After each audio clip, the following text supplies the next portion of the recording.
Hola, respecto a la lectura de María Zambrano, eh,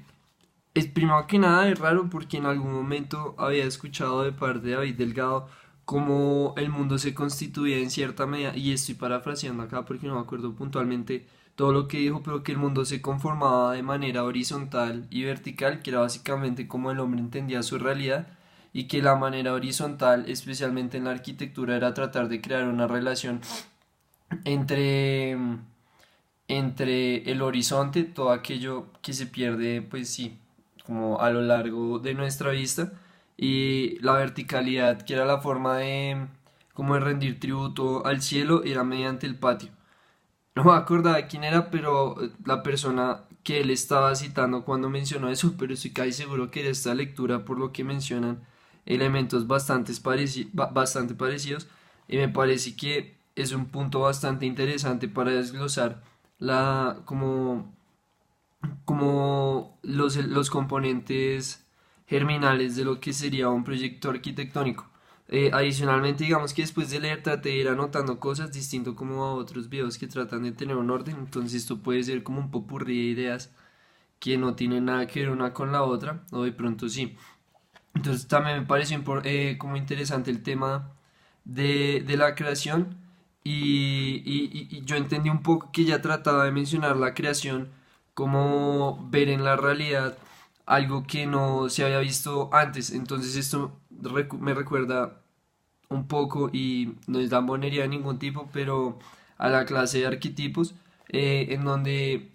y de hecho esa frase me pareció bastante interesante, y era como un pez nunca sabe que está en el agua hasta que sin querer nada del mar, y como que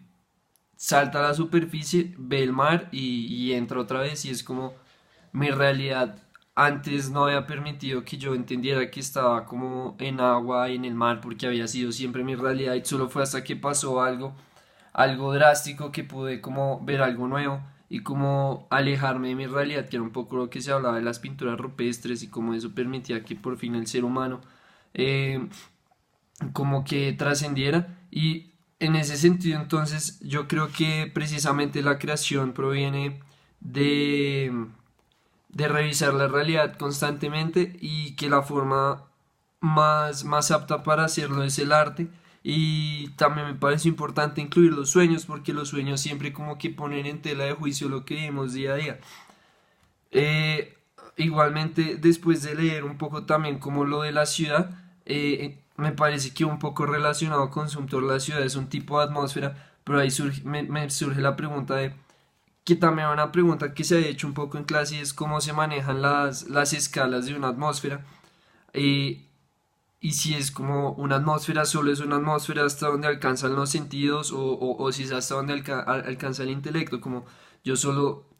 hay una atmósfera en el lugar en el que yo estoy, y hasta donde yo alcanzo a comprender con mis sentidos, o la capacidad de rememorar también es una atmósfera. Entonces, eh, ahí pues yo también puse como que una atmósfera es, es un espacio que propicia la creación y sobresalta unos aspectos de la realidad ya existentes, o sea que una atmósfera es un lugar donde el arte y los sueños convergen para como dar a emerger elementos de la realidad que de pronto ignoramos cuando no estamos en ese mismo espacio.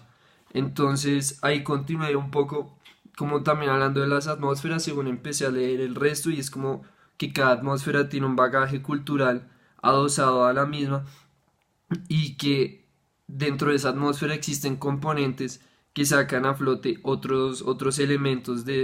como de esa cultura. Y pues ahí también traje a colación un texto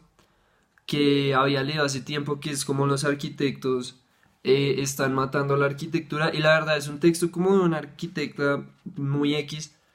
no sé su nombre, creo que era hasta anónimo el texto, como decía que los locales de Starbucks le están dando clases a los arquitectos de cómo crear arquitectura, que es debatible, pero que tiene puntos interesantes, por ejemplo, como Starbucks, entendiendo al consumidor desde un punto de vista prácticamente económico, ha coincidencialmente casado situaciones para comprender al usuario. Entonces, por ejemplo, ya no se utilizan mesas cuadradas por la misma situación de que cada vez la cultura es mucho más impersonal, sino mesas circulares, porque el hecho de no tener lados no como que no subraya como la soledad de cada individuo que va a visitar el local. Entonces ahora la gente puede tomar café solo y no necesita como ese sentimiento de, oh rayos, estoy eh, pues abandonado en este local de café. Bueno, en fin, digamos ya se acabó el tiempo, pero era un poco como las reflexiones que me causó el texto y pues nada, ya.